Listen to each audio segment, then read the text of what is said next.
اعوذ باللہ من الشیطان الرجیم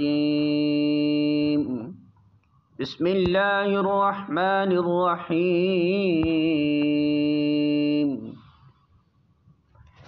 ان الذین یکفرون بآیات اللہ ویقتلون النبیین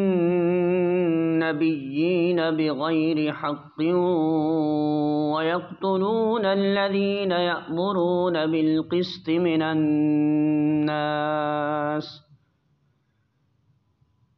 فبشرهم بعذاب أليم۔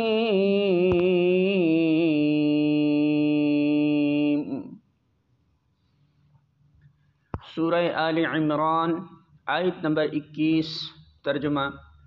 جو لوگ اللہ کے احکام و ہدایت کو ماننے سے انکار کرتے ہیں اور اس کے پیغمبروں کو ناحق قتل کرتے ہیں، اور ایسے لوگوں کی جان کے درپے ہو جاتے ہیں جو خلق خدا میں سے عدل و راستی کا حکم دینے کے لیے اٹھیں، ان کو دردناک سزا کی خوشخبری سنا دو۔ سورہ آل عمران حاشیہ نمبر 19۔ یہ تنزیہ انداز بیان ہے۔